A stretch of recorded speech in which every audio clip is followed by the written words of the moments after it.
Yeah. Goodwin's like, okay, all right, we'll see, blah blah blah. But then he was like, he's like, I've had days like this before, and Mhm. we can bounce back. Which made it sound to me like he's saying there. I'm sure there were 7-on-7 periods in Kansas City that resembled what we saw Yeah. today. And okay, we'll find our way back. But that's the level we need to be on, and to see it Yes. today was it was a lot of fun. It was silly at times. It was just like a video game. It looked like a video game. Well, we just we haven't seen that here. I mean, Well, that's why we've they sat through these mini camps and went like, I mean, we go nuts if Baker would hit a double route to Odell, we'd be like, my God, look at what we Yeah. just witnessed. We never saw this. We never saw 9 touchdown throws in 10 in red 10 zone. runs. Like we didn't. No. That's not. No. We've not seen that. No. So this is unlike anything we've ever seen. Acknowledging the bar is low, but also like honestly, we've never even seen anything in the vicinity of this. Truly, like never. So this is, but it was necessary for Deshaun Watson to take that step, and you're seeing a guy who's reverting back to, at least in the practice part of it, to what he was in Houston. And if that happens, then this team could win a Super Bowl. That's the difference. It's exactly right. And again, I know that none of it matters until Yeah. September, but the fact that it's different. And you guys will get out here for training camp. And again, you don't take my word for it. Just go look on the people who The videos are out there. ground. That's what I was telling you. Like, obviously, you were working at the time, so I wasn't able to text with you as I was on my way over here. But Yep. I was able to watch some of the Twitter stuff, some of the videos that were out there, and it's elite. It is elite stuff, and that's who he is. That's who he is. That's why, last 6 games of last year was jarring because there were glimpses, but not the consistent greatness that you thought you'd get a game of here or there. You got these moments, second half against Washington, jumping out. But, like, in terms of a full game of it, we just didn't really get to see it. But this is what you signed up for. This is what you signed up for. And it was so much about Deshaun. Obviously, yes, that was part of it.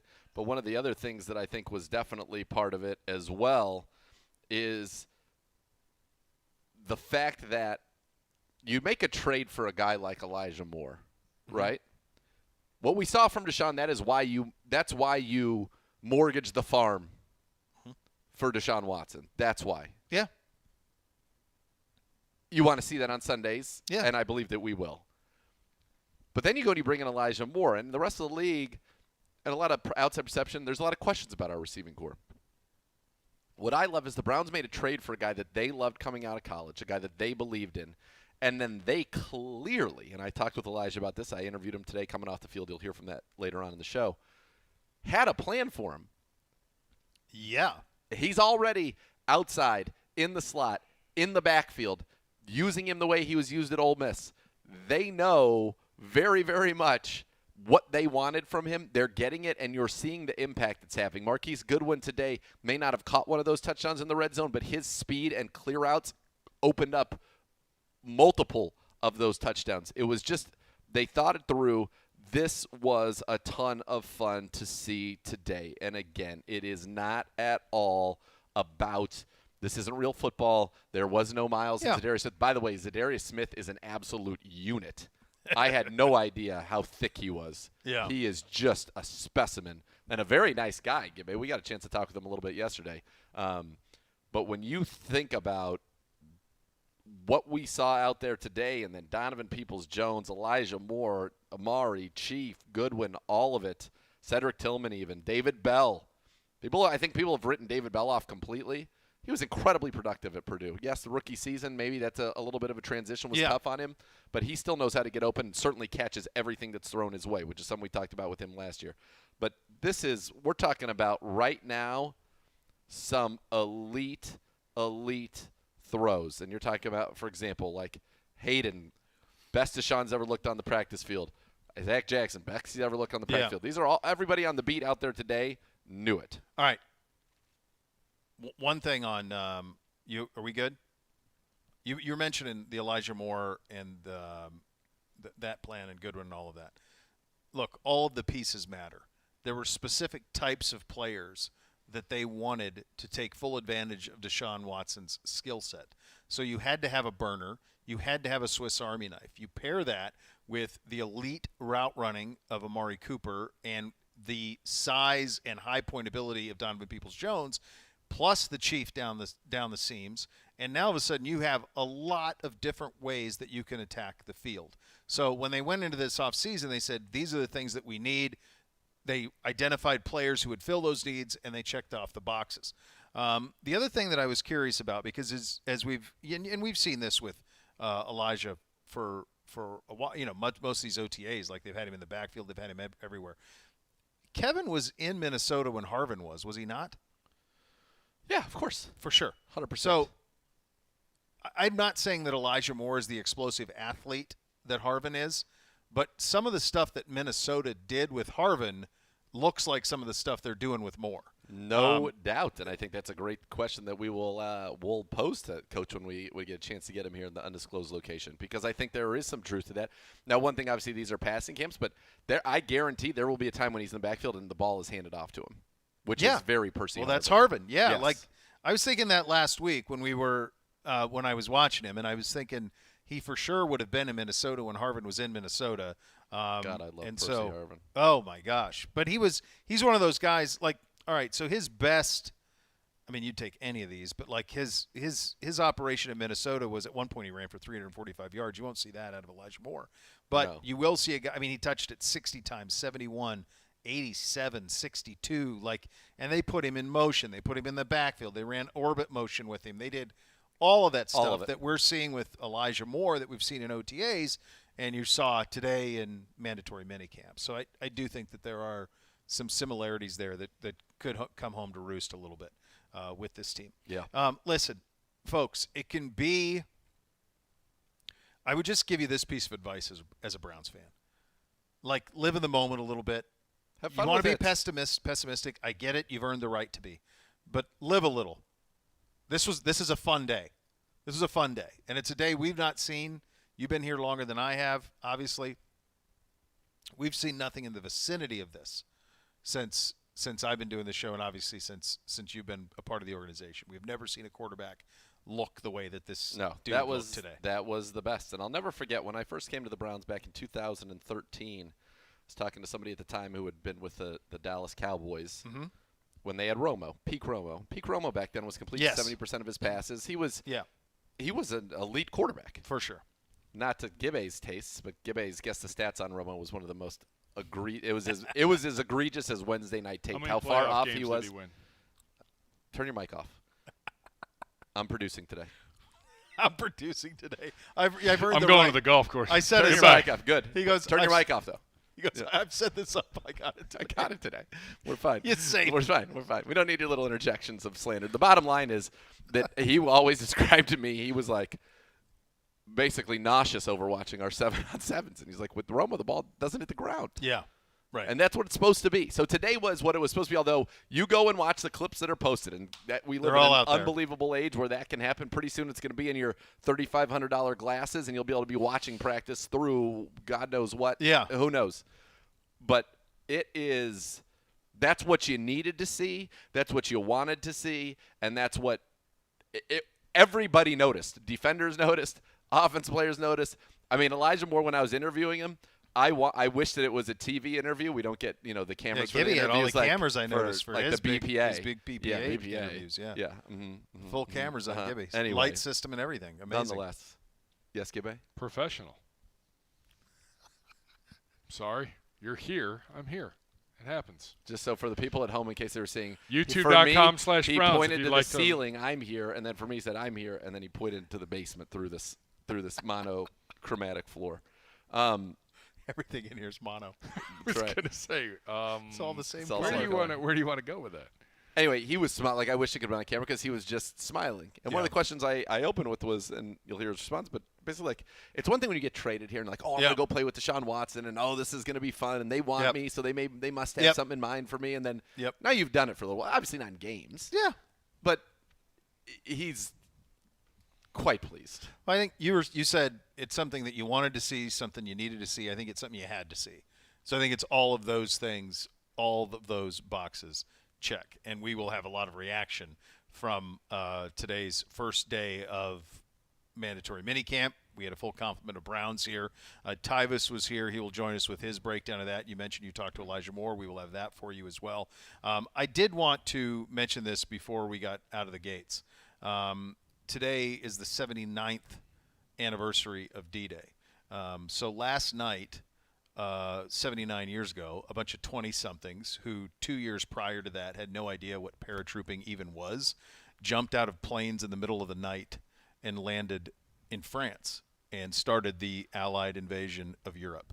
And if you want to talk about heroes, I don't know how you can find them bigger than that. My grandfather served, was not at Normandy, was not on D-Day, but served yours as well. There was a heroic thing in them that we can't wrap our head around. And just out of happenstance, last night my oldest was like, the youngers were watching, their whole scam is like movie night, but they want to, my wife has no concept of time, none. Like, you could tell her it's 6:30 and it's 9. She has no clue what time it is. So they get to start a movie, and then they're like, well, we got to finish it. Of course. Yeah, so they're, we got to start a movie. And so 8:15, we pop in a movie, and then it's like, it's almost over, and it's like 10 o'clock. So that's been their move. So they picked a cartoon. So my oldest came up. He's like, Dad, I don't want to watch a cartoon. And I didn't either. So we were upstairs in my office, and he's like, well, do you want to watch something? And I didn't even realize the significance of the date in the moment. And I said, you know what? You're old enough. I think let's watch Band of Brothers. Let's run it out. So we popped in episode 1, Band of Brothers, and you guys have seen it. It's, if you haven't, it's you have to, as a human, you have to see it. I think it's the best, most educational thing HBO's ever done. And the first scenes, heavy. It is, but it's real. Real. So like, and by the way, the Stephen Ambrose book is incredible too. It's better than the series. Yeah, I mean the series is unbelievable. The but series the book is my favorite. Yeah, But yeah, it's unbelievable. But the opening scenes of each one of those episodes are the real guys talking about it. And then the next scene is they run the open, and then the next scene is a black screen with the date, and the date that popped up was June 5th, 1944. And I went, oh man, yeah. This is 79 years ago today. 79 years ago, they were doing that. So it's just something that I always want to bring attention to, because if that doesn't go well, who the hell knows what? Who knows? Yeah. So, yeah. But Yeah, anyway, that one, wanted to bring some attention to that. absolutely, and I appreciate that you did, because I saw his rundown, which had that at 2:45. I nixed that and moved it to the opening segment. So good job out of you. My producing continues to impress. Giant P out of you. Yeah, thank you. Giant P. Thank you. Good Couldn't have job. done it without you, though. Big Well, D. here to help. Here to help. Huge. Yeah. All right, we'll get Tyvis's breakdown. hey, we'll you head know to what? You can do the post production at 2:55 too. No, it he's got goes to about 4:15. He's got a Stevie for that. No. Yeah, intern. Intern yeah. Stevie. Intern Yeah. Stevie. Yeah. He's coming back to Am do I that. Stevie today? Is I that just what that is? I produce this show. When it's over, that feels like for Gibby. We'll hear from Coach. Coach's presser today. Is it a full day if it's 3 hours? That's fine. I mean, in the off season. By the way, I was here Mini camp week. well we've before got that. We've got Tyvis. We've got 4 Elijah Moore. We have. I mean, I don't know if you You'll want to hear do this from now. Coach after Tyvis. Okay. As well. I don't know if Tyvis is on track, but like the live stuff, kind of a big It's development as in well. there, So we'll get yep. to all It's of that. absurd. It Love is. It is. He loves Pro it. Saudi, Why? unbelievable. Chaos. Why? Just chaos. He's I'm a pro fan Saudi. of. He's That's where Saudi. he must be. I'm pro chaos, and that's All right. exactly what golf is. You're like Tyvis is coming up Butters next. when he's Professor yeah, Chaos. Tyvis has been waiting like 3 minutes. All right. All right. I thought he was in studio here. I didn't know. No. I sent him home. I was looking for him. I'm go like, home. why is he Go- not standing go out be- there? Go be with the fam. You're All right. good. Very good. We're off and running. Cleveland Browns Daily, 850 ESPN Cleveland.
On your Cleveland Browns with the help of your favorite four-legged companion, Barking Backers, presented by Milkbone, the Browns' newest club for pet parents worldwide. Sign up today at barkingbackers.com.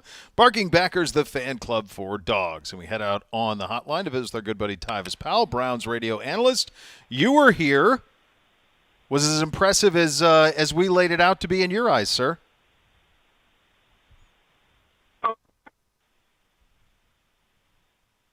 Hey, Bo, me and Nathan were just in awe at how well the offense looked today. Defensively, you got to take it with a grain of salt because a lot of the plays that were made today were during 7-on-7 periods, so you got to take it with a grain of salt there. But offensively, it was an exciting day. I was very proud at what I seen. Tyvis, yeah, we talked about it. And look, it's 7-on-7s. There is no pass rush. This is what it's supposed to look like when you see it at a very high level, but we saw it at a high level. What was it about the performance, which, by the way, I asked Elijah afterwards, Tyvis, if he got in on that one. He assured me that he did. So we're going to call it 9 touchdowns on 10 red zone plays. What was it, though, that stood out? He did. But what? Need to go watch the clip. He did not get in. I'm telling you. All right, we'll go to the film room later. But what stood out to you though about what you saw from him? Because obviously the results were the results, but it was how it happened that I think was equally as impressive as what happened. Well, listen, Elijah Moore is a guy that obviously, and as he's been in the league, he's been underachieving. He had a couple of moments with the Jets, but we haven't really got to see truly who he is. And I think with Kevin Stefanski and this Browns offense, they're embracing the guy who he is. I mean, that guy was a matchup nightmare today. I mean, when he got one-on-ones, the way they were moving him around in formations, creating mismatches for him, he was always schemed to be open, and he can make guys. He was very shifty on his routes today. I mean, getting in and out of his breaks and his cuts was so quick that these DBs just couldn't keep up with him. But what ultimately stood out was definitely the way Deshaun Watson was throwing that ball today. That man, no exaggeration, Nathan, he looked like Tom Brady threading the needle today. And I know people are listening to this and saying, Tom Brady, yeah, he was like that today. I mean, he was flawless. The man was flawless today. Yeah, and I said to Z in the first segment, Bud, I think it was needed. I think that he needs it. I think that the team needed it. I mean, this is our first time this was our first time at full force. Miles and Chubb and Njoku and everybody in the mix. And it was kind of like, oh, yeah, this is who this dude is. I think that he needed a day like today, don't you? No, absolutely. I mean, everybody keeps judging him off of the 6 games last year, and there's some fans that's on the fence about Deshaun Watson. And the good thing about him is I think he does a great job of kind of tuning out the noise. He's fully understood that he's going to be that guy, and today he looked like he took a huge stride of looking like that guy in Houston. I mean, just completion-wise, I mean, me and Nathan counted. I think he only threw like maybe 2 completions on the day. So I mean, he was really. Oh, excuse me. That's right, baby. Me. Just one. Yeah, it's only Let one. Okay, listen. He's really come a long way in that, and you can tell that the chemistry, those trips to Puerto Rico or wherever the heck they went, is all starting to pay off because the timing, the chemistry, the trust that he has in his guys. I mean, he throws the ball in some tight windows, and his guys make the plays for him. So it just looks phenomenal. It was the confidence that he had that he could make the throw where it had to be made because there were a couple of them, Tyvis, and you talked about it. Getting to watch practice with Tyvis today absolutely was a treat in terms of just listening to him discuss secondary play, what they were doing, the keys, what to look for so you can identify the coverages right away and things like that. And he kept talking about at the red zone, you've got to get under the routes, and there were times where people weren't getting under the routes. But one of the other things, Tyvis, is that for a quarterback, it's low at the front of the end zone, high throws to the back of the end zone. And some of those that he threw at the back to Donovan Peoples-Jones, to Amari Cooper, were absolute rockets put where only they could get it, and they went up and have the great hands to make the catches. And to me, that's what was exciting. He beat him at the front of the end zone. He beat him in the back of the end zone. Sometimes they out-schemed him where they had Elijah in the backfield, and they kind of cleared out with Njoku and Goodwin. But you had everything you wanted. Then as a DB, you're like, all right, well, I'm trying to stay under it. Now he's just throwing lasers over my head where I can't get it. Now I'm staying back, and he's throwing lasers in front of me. And when your quarterback can do that, it becomes tough because I wouldn't even say the coverage was necessarily bad. The throws were that good. Not at all. Yeah, he had himself a day. And another guy that I want to point out is DPJ, man. Yep. DPJ had 2 catches in the back of the end zone where he high-pointed those balls. I was like, man, you know what? All this D-Hop talk, maybe we don't need him. Maybe we can trust in DPJ to do that. If DPJ can be that huge red zone threat that he was today in practice, then, I mean, the sky's the limit for this guy. And then on top of that, the funniest pass that me and Nathan watched where he threw that ball to Njoku right in the chest, and right between 2 defenders, right in the chest. It was just like, man, I'm not even sure. it was no way to stop him. I'm not even sure Chief was ready for the ball, but he just like threw it into his being, So he had no choice. but to catch it. Yes. He bobbled and still caught it, but he had some heat on it. Number 4 is out there slinging that thing around for sure, and he got some heat on that pad.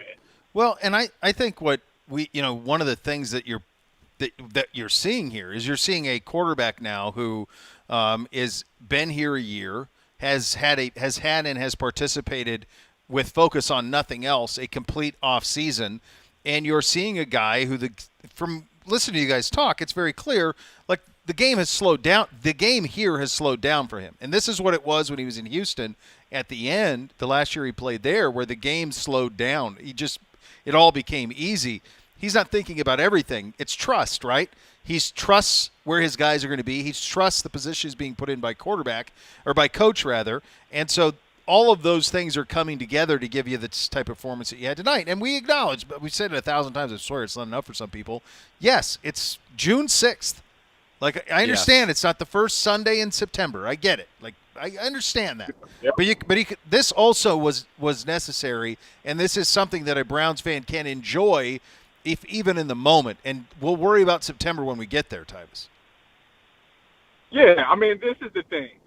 Coming into this offseason, one of the big storylines was when Kevin Stefanski comes out and says, we're going to work hand-in-hand with Deshaun Watson. If he doesn't like it, we'll get rid of it. If he like it, we'll keep it in the playbook.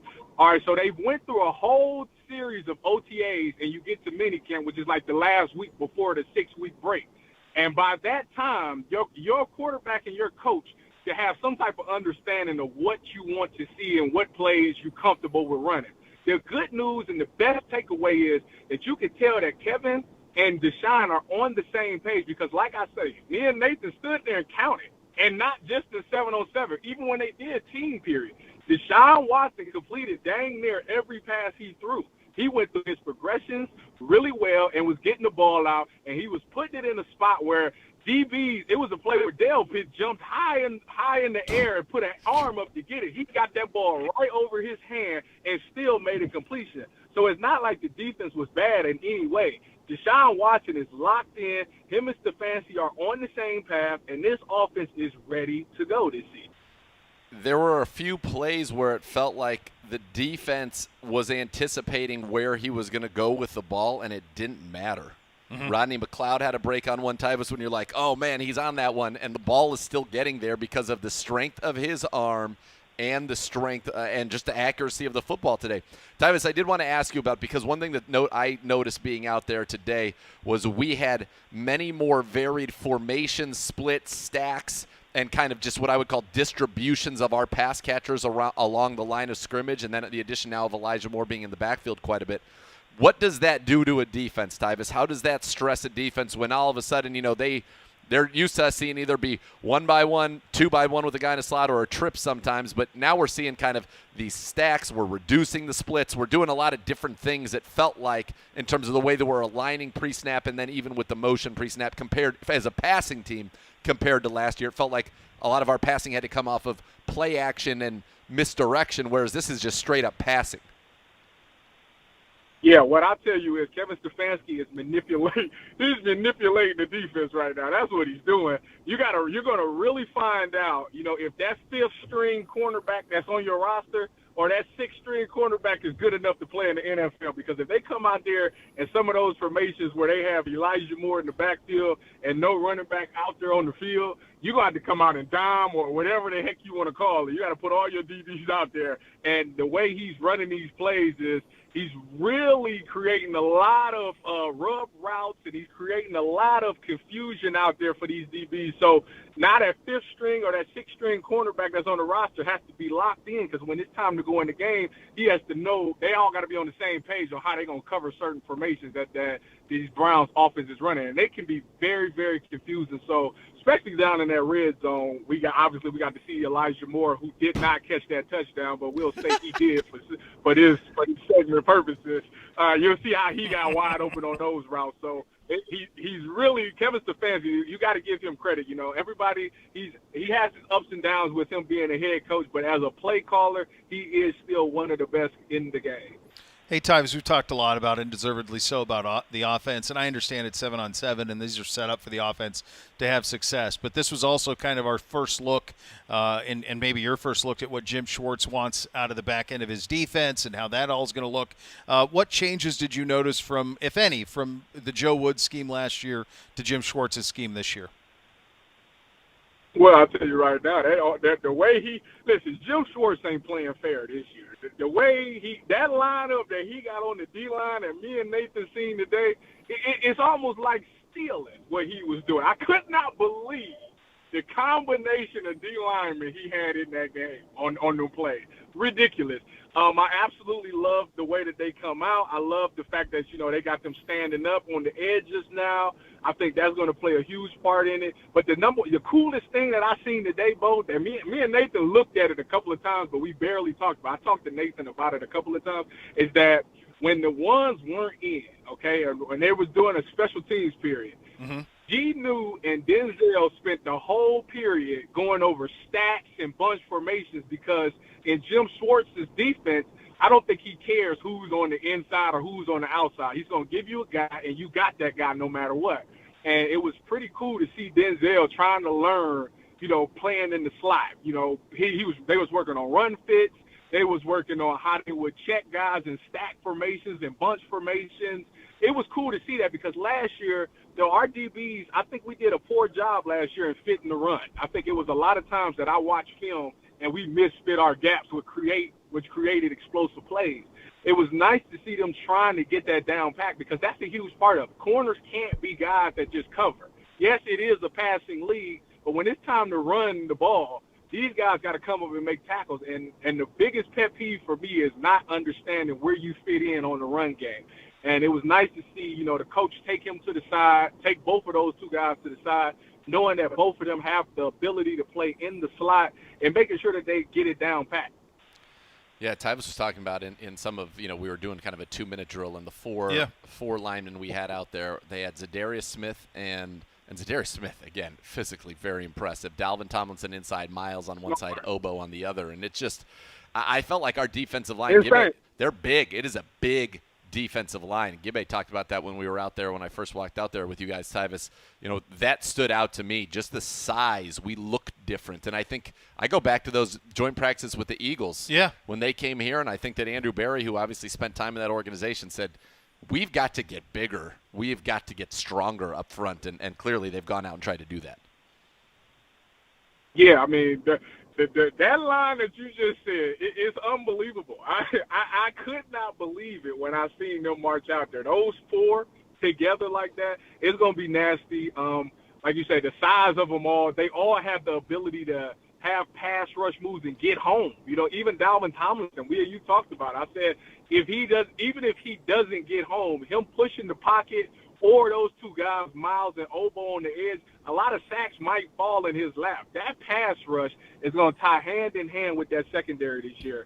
So like I say, the 7-on-7, you can take it with a grain of salt, but when you think about that D-line that this secondary has, you'll understand, like, hey, they will make a lot of plays, because that ball has to come out. There will be no hope in coverage for 8 seconds this year. That ball's coming out. Great stuff, buddy. Appreciate you. Happy travels back home. Safe travels. Thanks for your time, buddy. No problem, y'all. Go Browns. Let's go. That is the great Tyvis Powell. Listen, that's hard for him to say. He was saying this is killing me as a defensive guy, but he came out, he told you what I told you. It's unanimous. I mean, everybody who was there today saw the performance from Deshaun Watson. And, yes, it's a mini-camp day. We can't go, oh, rah, rah, rah. We're not throwing parades or anything. But I think it was a necessary just step. Be excitement a little bit. I enjoyed it. It's okay to, like, have a little fun as a Browns fan. Yes, I enjoyed it. It doesn't have to be Yeah. We all know that it's not. Everybody understands it's not September. We get it, but at the same time, like, it's fun sometimes when you have a nice day. Enjoy it a little bit, just a touch. You'll hear from Coach Stefanski. By the way, just Yeah. watching it back. Oh, did you check it back? I did. Yeah, it's going to be – so it was 1st and goal at the 10. His feet are in the end zone. I'm not sure the ball ever was, so it'll be 2nd and goal at the half. Was Tyvis right? Tyvis was right at the Tyvis was 1-inch right. line. Just save that audio drop. He'll like that. Yeah, for the we'll rest tell of him his he's life. right. Yeah, he'll we'll tell like him. that. Yeah, very Make that much his so. ringtone. Yeah. You'll hear from Coach Stefanski. Better coming than up his next. Falcons take. Cleveland Browns Daily, brought to you by Ballybet, sports betting partner of your Cleveland Browns. Coming soon to Ohio on 850 ESPN Cleveland.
All right, welcome back into Cleveland Browns Daily, brought to you by Ballybet, sports betting partner of your Cleveland Browns, coming soon to Ohio on 850 ESPN Cleveland. And now we head to the podium. Your head coach, Kevin Stefanski.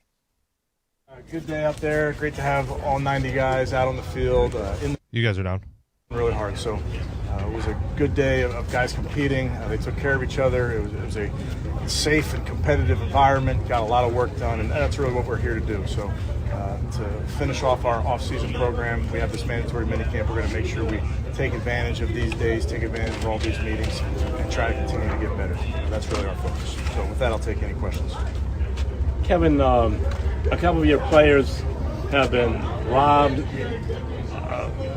What do you say to the team? I mean, he just gets his Greg just gets his car stolen, so it wasn't like he was like in the wrong place. Yeah, no, I mean, first, as you know, it's an active investigation ongoing, so I can't comment much other than to say, I'm glad our guys are okay. I want our guys, I want all of our community to be safe. The Cleveland Police has been outstanding. Chief Drummond and I spoke yesterday. We want everybody to be safe, and we want to get violent people off of our streets. Kevin, how was the players doing today? That had to be a little bit scary going through that. Yeah, again, I don't want to comment too much other than to say, this is something that we take very seriously. Obviously, our organization, our players are aware of things that we got to make sure we're doing to keep ourselves safe, but we just will continue to educate our guys, and then, in this particular instance, I'm really happy that those guys are okay. What did you think, Garrett, now that he's here? Does he look like the old Garrett? Oh, yeah. Miles he always takes very good care of himself, works very hard in the off-season, so he looks like normal Miles. Is that as good as you see Deshaun looking at 7-on-7 drills we just watched? Yeah, I mean, I think you always got to be real careful. Former defensive back speaking now, 7-on-7 is geared to the offense. You should complete balls at 7-on-7. I'm the head coach, not the offensive head coach. Kevin, saw Jakeem out there fielding some punts. Just his progress and how good is it to see him, get to that stage of the recovery? Yeah, he's coming along. He works really hard. Still working hard in the meeting room. Even though he's not taking reps out here, he's still a major part of it.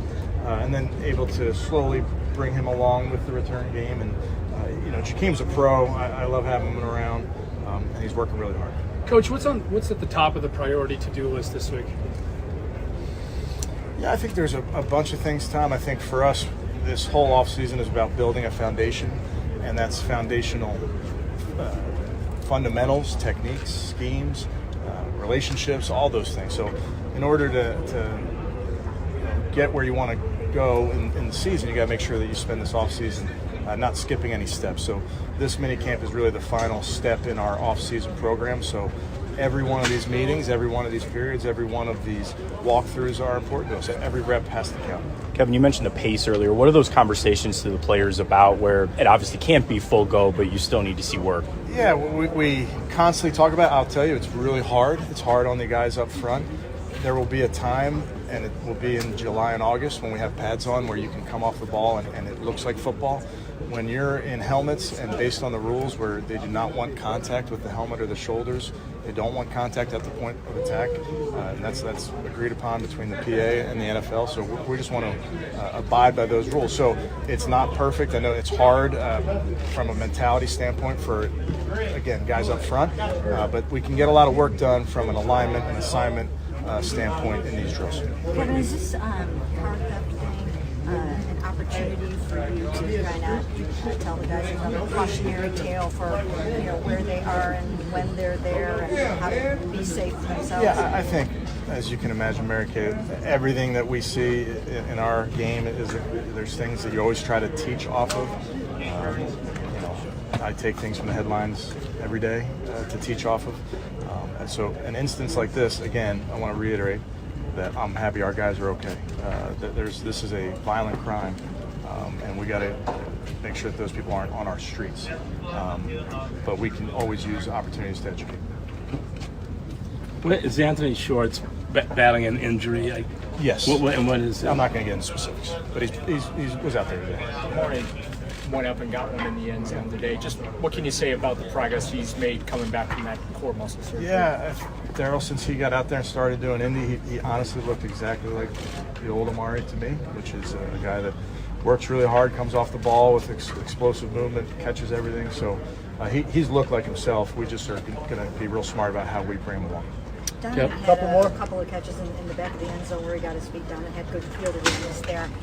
Again, it's 7-on-7s, I know that, but I mean, that's what you want to see in 7-on-7s. Right? Yeah, and as you know, Donovan's such a trustworthy target for the quarterbacks. He's always exactly where he needs to be from a route perspective, from a depth perspective, and then to have ball skills like he does and throw it to a spot where only he can get it, and he has the wherewithal to get his feet down. So, Donovan, I think we talk about him like he's a young player. He's a pro now, and that's kind of what pros do. Kevin, what have you thought of Tillman? I think he made the one nice catch in the corner. Yeah, I think Sed's done a nice job. I think, like all of our rookies, he's swimming at times. We're throwing a lot of information at them. He's very, very, very intelligent, so he's getting it.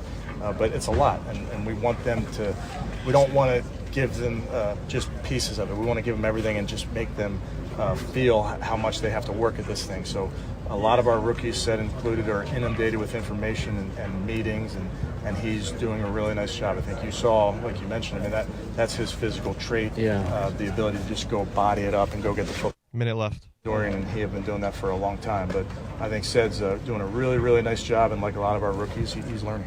What do you like the idea of putting Zadarius Smith inside? How does that maximize your Yeah, I think Coach Schwartz and our defensive staff, you're always looking for matchups and to have versatility among that front. I mean, really all of our DNs can rush inside, and that allows you game by game to move the pieces around as you see fit. Hey, Kevin, close this out, Nate. Speaking of Schwartz, do you 30. mean what he and Bubba Ventura are bringing to the team as coordinators? I don't know that there's a common thread. I mean, obviously two guys that I think very highly of, the people and the coaches. I think they're doing a really nice job with their units. And like all of us, we're just trying to focus on the work here and focus on 10. Minicamp number 1. I know Coach Schwartz and Coach Ventura and the offensive staff want to get back in there and make a bunch of corrections and be better tomorrow. We're going up. Okay. All right, there's Coach Stefanski at the podium from within the last hour or so, reacting to day 1 of mandatory minicamp. We will have much more on day 1, what to expect in the next couple of days. One of the stars of this of today was Elijah Moore, and he's been one of the stars really of OTAs, and it really came home to roost bigly today. Z goes one-on-one with Elijah. That's coming up. You listen to Cleveland Browns Daily on 850 ESPN Cleveland.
Hey, Browns fans, you want to experience the 2023 Browns season, some of the best seats in Cleveland Browns Stadium? Visit lecom.edu/Browns for your chance to win 2 field seats for the 2023 season, courtesy of Lake Erie College of Osteopathic Medicine. Sweepstakes ends on August 30th. One of the stars, not just of today, but of all of OTAs, has been the recently acquired Elijah Moore. Here he is, one-on-one with Z. Very happy now to be joined by a man who you guys are down. Great friend of the program, Browns wide receiver Elijah Moore. Elijah, we talked right after you came to the Cleveland Browns, after the trade was happening. And in that time, it's a theory, right? Oh, I'm going to play with Deshaun Watson. I'm excited to be here. Well, now you've been here for a little while. Today was the first day of minicamp, so it's become a little bit more of a reality. No games yet, but is it matching up to what you had hoped it would be so far? Yes, sir. I feel like we're excelling as a group day by day. All we can do is come out here and put our best foot forward, and I feel like that's exactly what we're doing, and I'm super excited to be here. So there was a throw a couple days ago and a route last week that Alex Van Pelt said gave him goosebumps. You know, the one where you kind of broke down, looked like you ran out, broke inside, the ball was right there on the money. Was that the one where you were like, okay, all right, this could be special? Yeah, I mean, whenever you have plays like that where it's just in sync and it's like timing is literally almost perfect, you can't do nothing but get goosebumps and be super happy, because that's exactly how the play is supposed to go. And football, a lot of stuff has to go right. So when stuff like that happens, we can't do nothing but be excited. All right, so today 7-on-7s, and it is 7-on-7. There's no pass rush. The offense, it's supposed to look good for the offense. Well, it looked very good today. In the first one, not a single incompletion when you were out there with Deshaun in the red zone. 10 plays, 9 touchdowns. You said you got in on that one. 9 touchdowns out of 10 plays in the red zone. How are you guys feeling, and kind of what was the sentiment amongst you guys as this was unfolding? I feel like we were just feeding off each other's energy. Of course, like you said, it's just 7-on-7, but we got to stat these days. Having periods like that is only going to help us, especially when we get to see it in full action, so now we got to translate that to the team, and then obviously, Sunday. It feels like, as somebody observing, and we talked before, I was a big fan of yours coming out of Ole Miss. Obviously, wanted you to come to the Browns. A lot of people here wanted that, and so they made it happen. It felt like they already had a rather detailed plan for you in place, because you've only been here, a month? And you're outside, you're inside. You're in the backfield, which has been quite productive as well. Do you love that? And does that make you feel like, okay, yeah, they wanted me, they traded for me, I knew that, but they clearly have well thought out the role for Elijah Moore? Yeah, no, I mean, I literally can't do anything but be grateful. It just makes me go harder, knowing that they want to use me in different positions and just for mismatches. It's kind of how I was used in college. And I feel like when you're using everybody like how they know they can be used, then I feel like, sky is past the limit. I feel like it's like a big thumbs up for everybody. Today's the first day you also got to go out there and break the huddle with Nick Chubb. Yeah. And I know you've seen him run the football, and you think about, okay, they're worried about him too, and they've got all these guys.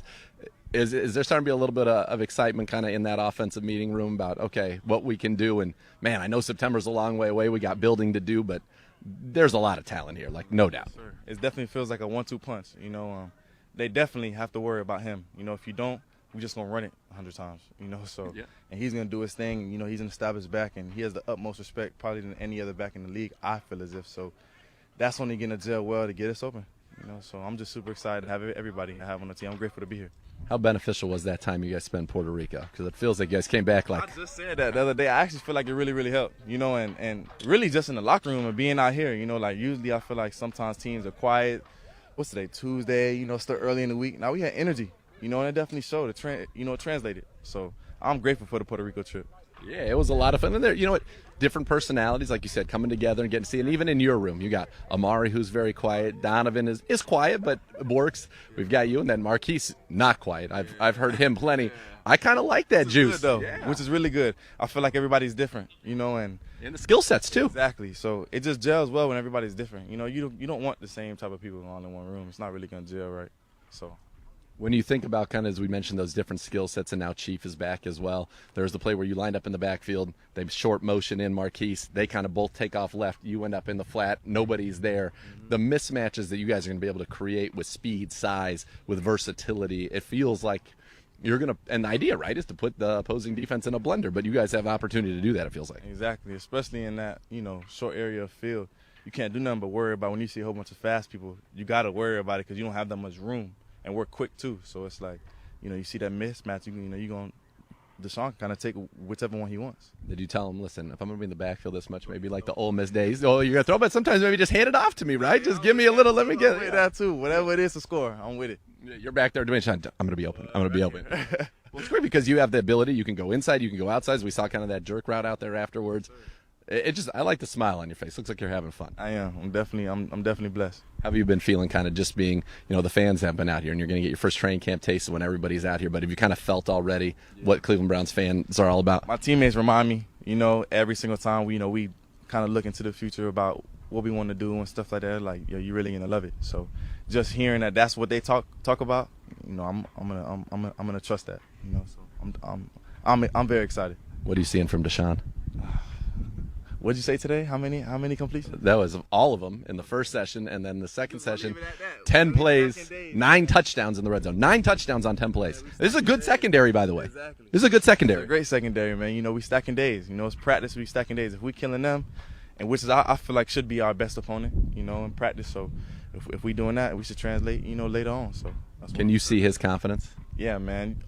He's locked in. That's probably someone. He smiles when he's on the sideline. When he's in the huddle and when he's on the field, it's like straight face. He also it feels like he's like, yeah, I can fit it in that window, and then he's doing it. Exactly. Which is kind of new for me. I haven't really had that, type of experience with people throwing it in windows that you wouldn't really think that could fit right there, which is practice. You're supposed to try that. So I'm just really, really happy, We're really happy to have you. Keep it going, Elijah. It's great seeing you out there, all the fun things that they're cooking up for you, and then all the production you're putting out here. And I'm being selfish. I'd like to be summer, but you can't wish away a Cleveland summer. We only get the summer in Cleveland, and right literally in the summer, so can't wish it away, but can't wait to what you do out there later this fall. Yes, sir. Thank you.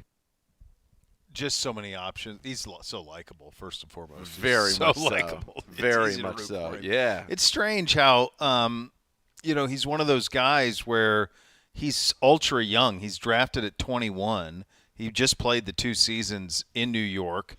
Neither went according to plan. Actually pretty good as a rookie with 5 touchdowns and 538 on 43 receptions, but never had quarterback play like this. He's a product of and just a dysfunctional system, and it was somebody that they liked in that draft. They liked him then. Weren't able to grab him, but were able to get him at the price of a 2, and you're seeing a guy who's 23 years of age in his 3rd year in the league, and you're now seeing all of his talents that led people to believe he was a first-round talent at the time.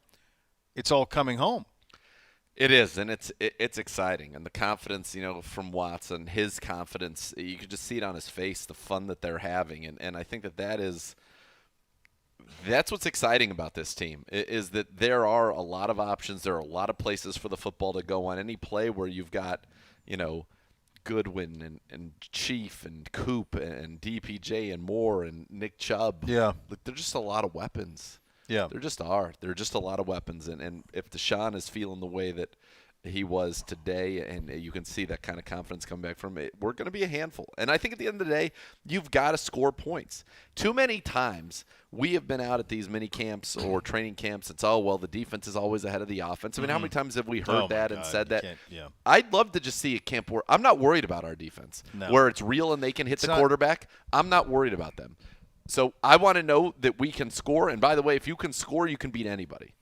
Defense in this league has become red zone, and can you make 1 or 2 game-changing plays? Can you create 1 or 2 turnovers or 1 or 2 third down stops in critical circumstances? That's all defense is. Yep. The days of defense running things, it's over. It's done. We're past it. The league didn't want it that way. They changed the way the rules are played, the way the game is officiated, and so this is the sport that you have right now. You have now 15 years of offensive coordinators that the previous generation was stuck in the mud, that you had to be under center and you had to play with tight end and 2 backs and all of this. And everybody said, boy, this spread stuff that's working in college and high school, I don't know why we can't do it too, and now they all are. So you're never going to have defense wins champion. It's nonsense. It's not true. It's hard to do. You need 1 or 2 game-changing plays. They don't have to necessarily be turnovers. Those help, but it's big stops on third down, and it's occasionally in the red zone forcing a field goal attempt versus giving up 6. That's all defense is. Yeah, and we've got the guys and sacks. Sacks are obviously big Yeah. plays that contribute to what you're talking about, but we've got guys who can do that. I'm not worried about that. What I want to know is that can we be a team that under any circumstances can go out and score the football? And if we can, we're going to be very good this year. I feel extremely confident in saying that, and that's the key. And we said, went through yesterday my top 5 things coming into minicamp, my top 5 storylines, and number 1 was Deshaun Watson. Well, Yeah. check today. Boom. That's what you wanted to see from him. And then to get people have to understand when you give up a second-round pick, and now they got a third back because Andrew Berry's masterful at that. So you really got, for your second-round pick, you got Elijah Moore and Cedric Tillman. You have to – that's a big investment. And I love the fact that clearly it wasn't just, let's get Elijah Moore in here. It was like, let's get Elijah Moore in here, and this is exactly what we want. This is what we want to do with him. And this is how effective we think he can be for a variety of ways for us. I think Elijah Moore is going to have an incredible year. It will be a career year for him.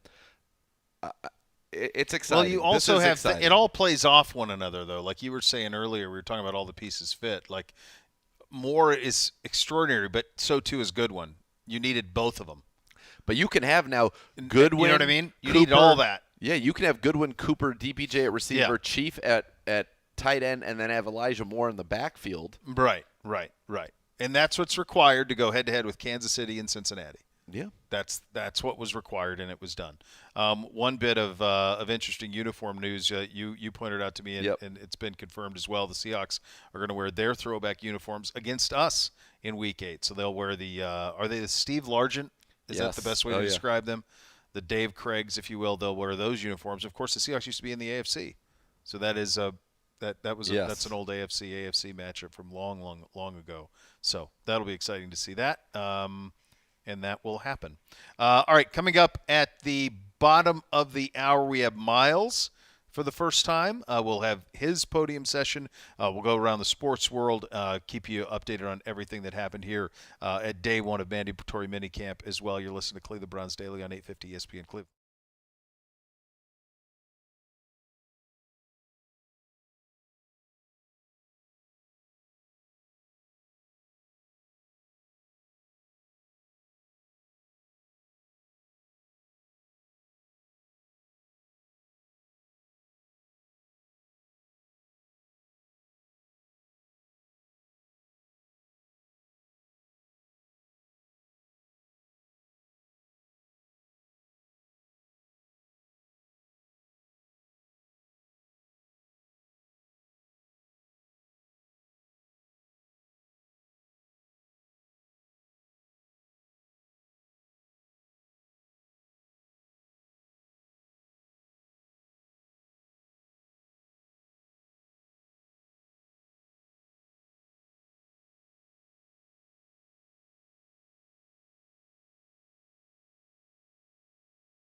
Welcome back into Cleveland Browns Daily, brought to you by Ballybet, sports betting partner of your Cleveland Browns, coming soon to Ohio. The other news of the day, and we'll get back to what we can expect on day 2 of minicamp, but the news of the day in the sports world is one that, honestly, if you would have said it to me, in fact, it happened to me this morning, and somebody read to me what had happened, and I said, that's not real.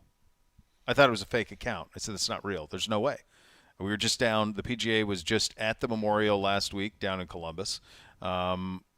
We just heard on Wednesday of last week golf's greatest champion say that he doesn't think guys who played on the LIV Tour should ever be allowed to play on the PGA Tour again, regardless. I mean, this is Jack Nicklaus. Like, you don't have him up there doing that if you knew something like this was brewing.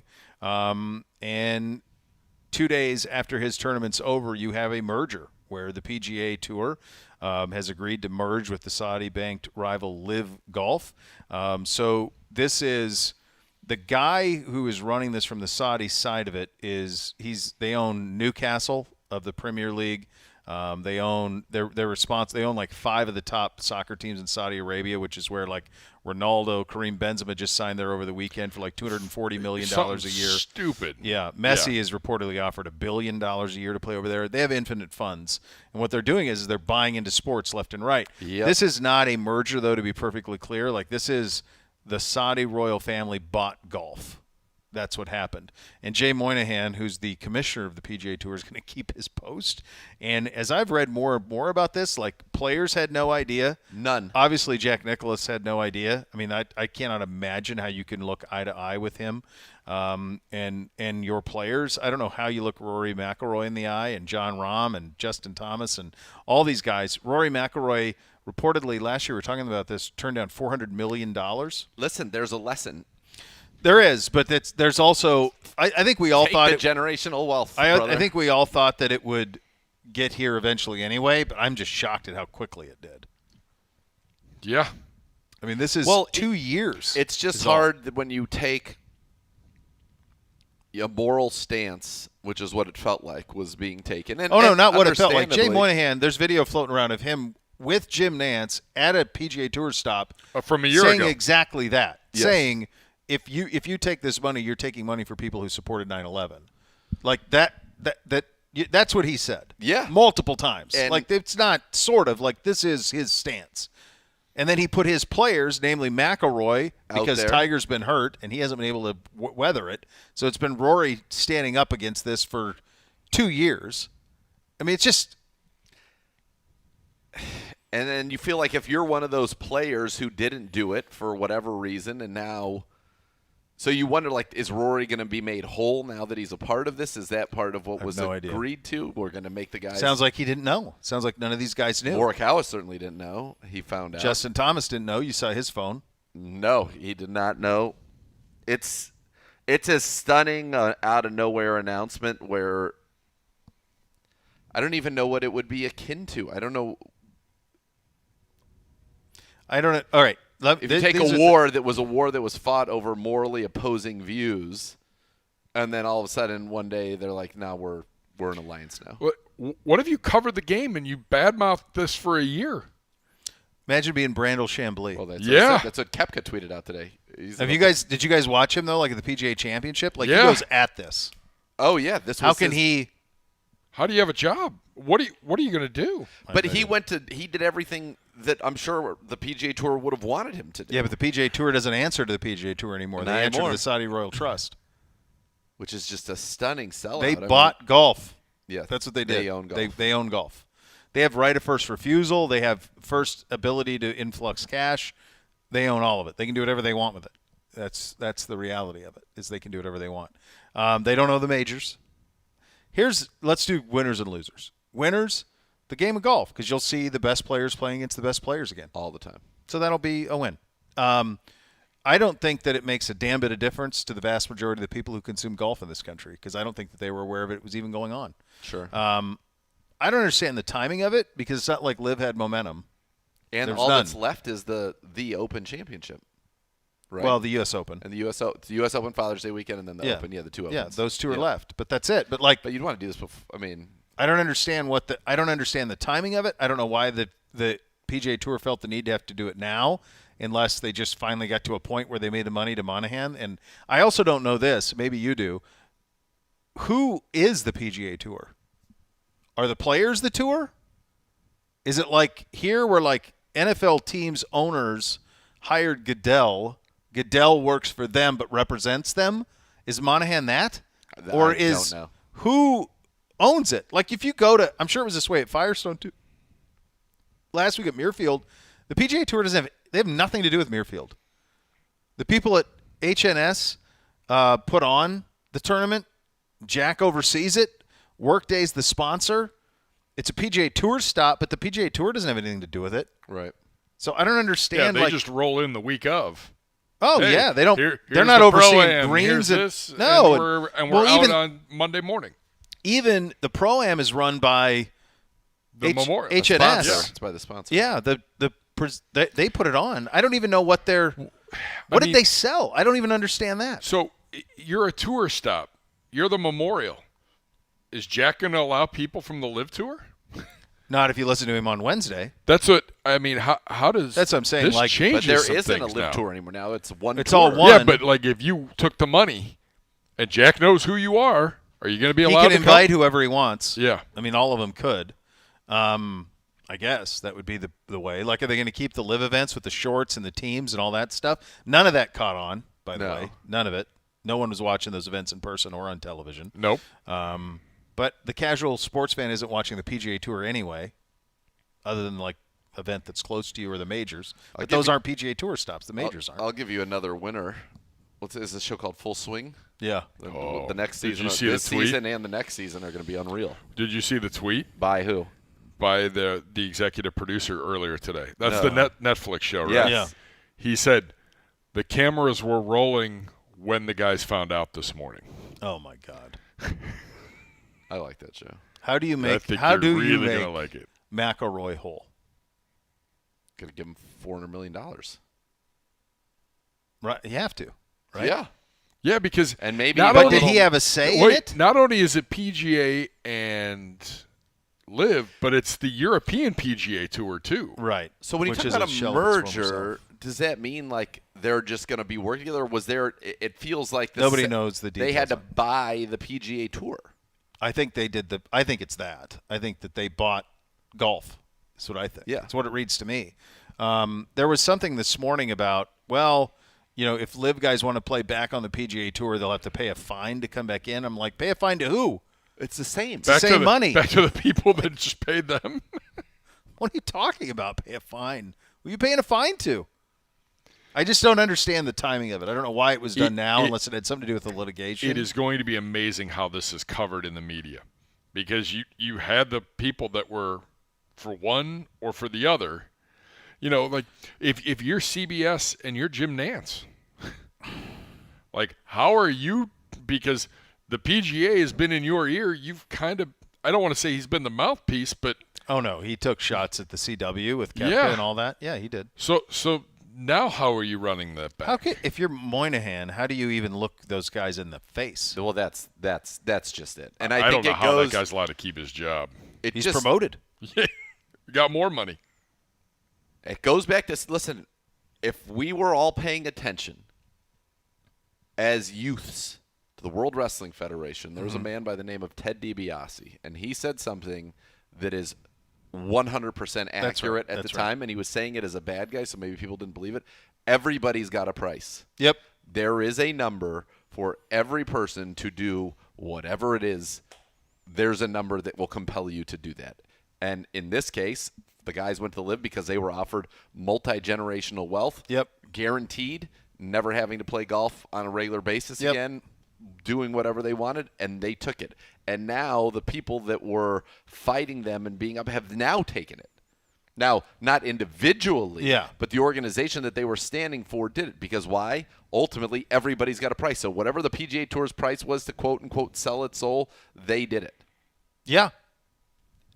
And I feel very badly now for the guys that didn't take it initially. Now, will they be made whole? My guess is, this is Scrooge McDuck swimming laps in an endless supply of money. I love DuckTales. Fine show. Great show. Great show. Woo. Good theme song. Great theme song. But that's the lesson here. And it's the truth. It's a sad, but it is. It It's is true. a sad truth. My one of my producers this morning, so this broke during the show, and one of my producers had that DiBiase drop. It must have been in some dad somewhere, but he had it. Everybody's and got then a the price. music hit. I was like, wow, that's good. Well, he was right. It's a good job out of you to have that at the ready. I'm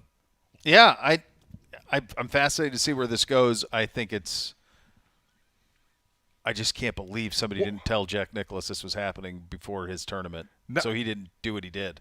Yeah, and Like, not only holy that, cow. He was offered $1 billion to be. They wanted him. They approached him after Tiger. Tiger first, them him to be the Greg Norman. Nicklaus was the original Greg Norman ask, and it was $1 billion was the number for Jack Nicklaus. Now he doesn't need money, but still, like he was the first one they asked. And it's in the middle of this season. That's Whatever what this I mean. season Why is, like the how timing of it. We all knew that it was going to get to this point because no one was watching that. No one was watching the Live Tour, so you knew that they were going to get to a point where, and you hit it. It's just the money got big enough. How? I mean, when does it go into effect? No idea. I mean, does it? Here's another one. Where does it stop? Like, what Yeah. if? Who's to say that do they want to buy the Portland Trailblazers? Would they want to buy the Seattle Seahawks? So here, would they want to buy? I mean, they're already doing that in the Premier League. They own like 4 or 5 teams in the Premier League. I think why would they want to buy an NFL team? Of course they would. Yes. Yeah, but you have to get the approval of. Everyone's got a price, Gibby. Everybody's got a price. Okay, if they but said, what does that mean? Okay, what if they said to the Washington football team, this Harris guy bought it. Hey, NFL owners, we'll give you $20 billion for the Washington football team. How does that spend more than 6? Is your share of 20 more than your share of 6? They said we'll give you 31 each, get $1 billion just for letting us into the game. Yeah. He's right. You're 100% right. Yes. There will be a number for everybody. And apparently there's infinite where they're concerned. Feels that way. Yeah.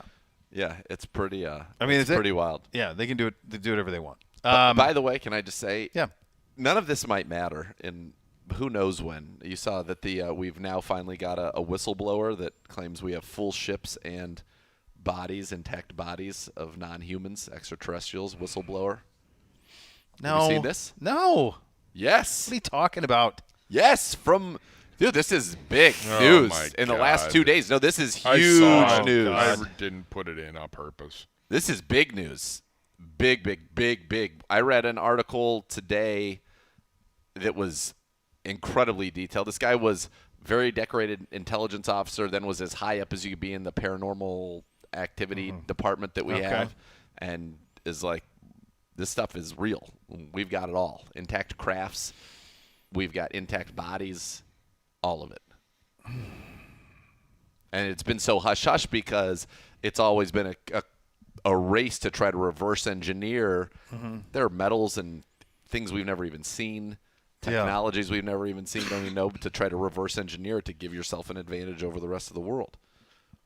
That's a question that we don't even know the answer to, is how much of this technology. You think about how quickly technology has ascended from the 1930s until today, the last 100 years. Yeah.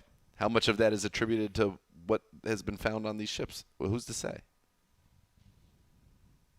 It's a fun little Tuesday thought. You read these articles. All right, I'll find it. It's been a good run for everybody. We'll see you on these the other articles. side, Ray. Yeah. We'll see. That's exactly right. That's exactly right. I got to get you the one that I read today was like jaw-dropping. All right. We'll have Miles at the podium coming up next. You listen to Cleveland Browns Daily, brought to you by Ballybet. Sports betting partner, your Cleveland Browns, coming soon to Ohio on 850 ESPN Cleveland.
For a team of injury lawyers dedicated to every client every day, call 1-800-ELK-OHIO. Elk & Elk's a proud partner of your Cleveland Browns. Myles Garrett was back in Berea today at Mandatory Minicamp. Let's hear what he had to say. Let's go to the podium. The fact that, two of You guys are down. friends of yours, obviously, were victims of this car robbery. How is this impacting you and them and the team today? I mean, I'm just glad to see they're all right. Saw Perry on yesterday and saw Greg today, and just making sure they're in the right headspace. They're, feel like they're surrounded by family, and letting them know that anything that they need, we're the perfect resource for them, and we have their back, and with whatever happens, and we're just going to try to make sure that none of our guys are ever in that situation again, and how we can help, we're going to do that. But I'm just glad to see them safe and sound, and with us, and still walking around, still blessed to this day. No matter what happens, still able to wake up in the morning, and just glad that we still have them here. Does it ever enter your mind, Myles, especially, you're very recognizable in this town. People know who you are. People know who Greg are. Like, what's that like? I'm not saying you ever feel unsafe out there, but that's got to be some things that kind of cross your mind when you're that well noticed, Yeah, but, I try to be pretty incognito, and when I can't, I don't know. I don't have any pride, so I think at the end of the day, if someone wants to come up and they have bad intentions, there's nothing that's going to stop them from approaching you or me. It doesn't matter who it is. At the end of the day, try to make a peaceful a situation more peaceful than it is. Make it end better than what might happen on the other side of things. And I think there's a lot of things that. There are possibilities in those situations, but just try to make sure you come out of it with you're safe and sound, your body, your health, and anything that's material, that's you can't take it with you. It can be replaced, but you can't be replaced. And make sure you try not to put yourself in those situations, but if it does happen, just try to make sure you make it as easy as possible to walk away from it. How dismayed are you? You love this city. You're always out and about in the city, and you've invested so much time and resources here. How dismayed are you that, something like this is happening here? I'm not dismayed at all. At the end of the day, it shows that me, my team, and I think all of us here at the Browns have more to do, have more work to do in the community to make it, to show that there's more that we can do here. That we have, there's still more lessons that we need to give each other, because it's not just one side or another side. Things like this happen because of so many different actions that led up to that, and for them to feel like they have to do that for whatever needs, whether it's fund or funds or a thrill, whatever it is, let them know that this is not the action that they need to take to get what they want. How grateful are you that the players weren't injured? I'm very grateful. They're my friends, my teammates. We're all part of a family, so I'm just glad they're here. And at the end of the day, we've got to do better as a community, and we've got to set an example. And it starts with us, and then we've got to go out into the community and show that we're better. We're all better than this, and how to lead by example. So football, Myles, first practice of the offseason, so to speak, here, how does it feel, and how good is it to be back? It's good to be back. I like being around the guys. Times like this, it's good to see how much guys, how much strides they've taken, and how mindsets have changed. How much they've been working with each other, new moves, stuff like that. And everyone's really came in, especially today, with a positive outlook and a mindset, and just everybody's ready to roll. I love to see it. Myles, how has the toe felt since you've been able to get out here in the field? I get a little sore every now and then, but it's not going to hold me back. I'm just going to have a little sore big toe, and we'll still get inside. Myles, how much have you and Z talked since he was acquired here, and what was it like to get out there on the field with him today, for the first time? We've texted back and forth, talk about different things, different ideas, but it's good to see him in person. We haven't really got that opportunity other than today and yesterday. And he really has a very outgoing personality. He's really, really bubbly, really fun, and I have moments of that, but he's got it all the time. So really just trying to find where our chemistry lies. But I think we can have a lot of fun, and we could really make some things happen on the field and really elevate this team. Did you come up with the name for the D-line?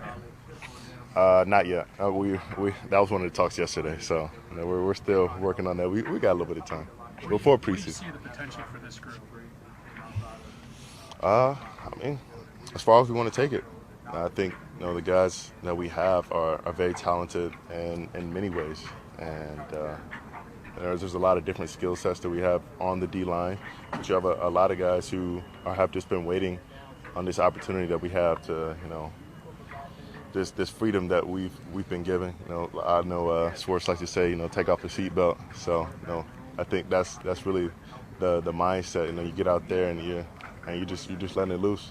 Don't worry about all these rules and doing all this. As soon as you know your assignment, after that you get off the ball and FSU, get to the ball. Miles, with this being the first time we've talked to you since Darius got here, what was your reaction when you saw news about that trade? I was happy. At first I was like, I don't believe TMZ. But when I heard it from my dad, I was like, all right, now I can believe it. So I was excited. Oh, yeah, I let myself be happy. I was like, I'm a little bit cautiously optimistic. Miles, Z and Siaki were two players that have been outspoken about wanting to be your friend, and they are both very outgoing personalities. What's it like kind of learning their chemistry along with your personality and meshing those?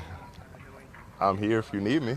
I'll be here every day. So if they want to come up or they want to hang or whatever it is, I'm here for them. They're going to be part of this team, part of this family, and we're all going to go grow very close this year. And how we choose to do that, we'll see. But I know those guys, they have great personalities and they're great guys. So I'm looking forward to it. What's your first impression of what the addition of Jim Schwartz this offseason?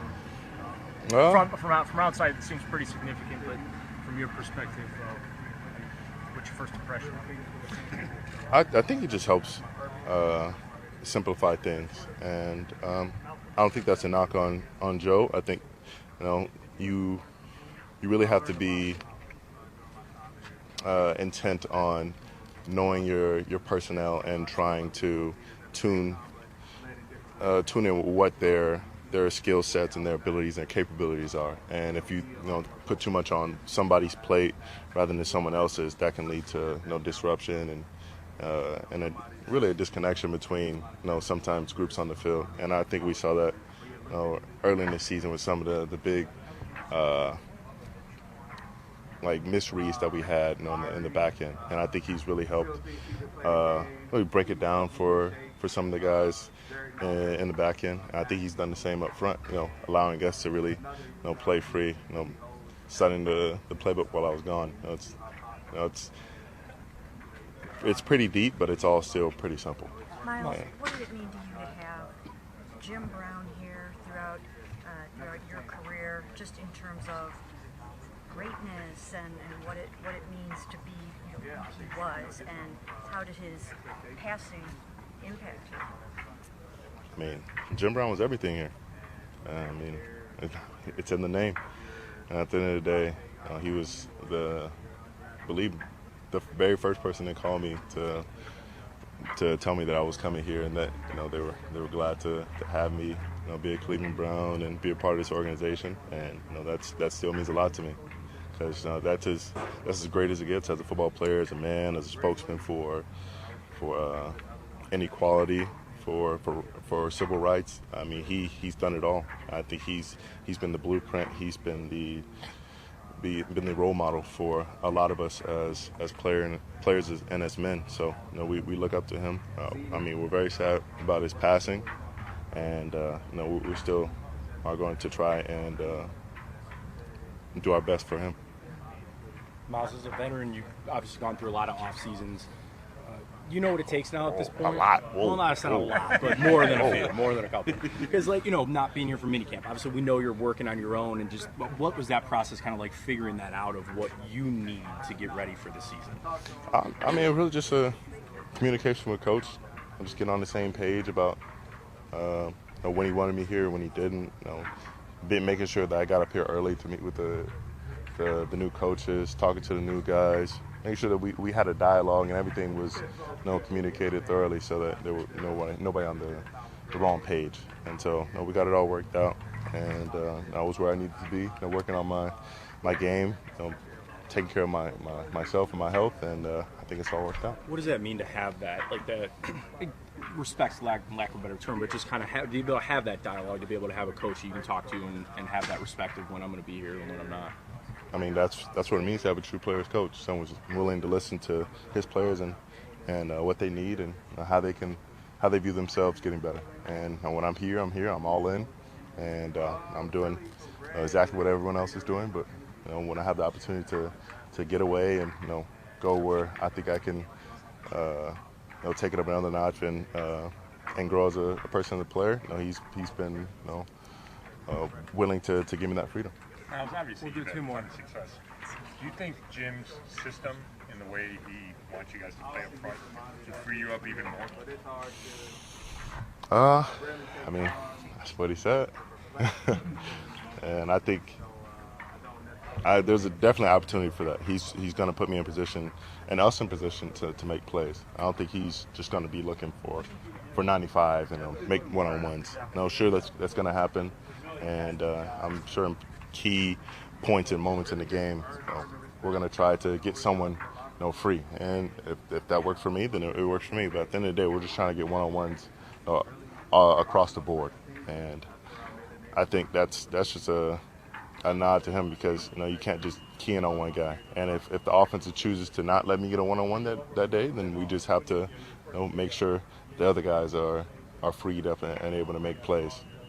Miles, what's it like now to have two guys on the D-line that were both in the conversation for NFL Defensive Player of the Year last season, and how important is it for you guys to really set the tone, get along, and just take this thing where it can go? I mean, last year's last year, so we're looking forward to just showing that we're a really strong and steady group throughout the whole year, making sure that everyone's on the same page. We're performing to our expectations, and we continue to keep on raising the ante. I think there's 30 here on the field, especially before preseason. Everyone getting adjusted to the new playbook, but it's definitely a very new thing for me to have a really big talent like him, someone who recently been up for DPOI, and I think he's a valuable resource on and off the field, and looking forward to seeing not only him but Obo and some of the younger guys grow up before our eyes and start making those consistently big plays. Going to be fun seeing this defense unleashed as well. So much more to come. You're listening to Cleveland Browns Daily on 850 ESPN Cleveland.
Australia, we'd be a little bit more laid back. I don't know if we'd go right into it with them and try to be aggressive. Well, we could show like kangaroos to them and maybe yeah. they'd be like, whoa. Oh, wow, these guys are great. That's fun. And I know that there's a lot of poisonous, insects and snakes and all of that, but I feel like I could make it work. I think that we could.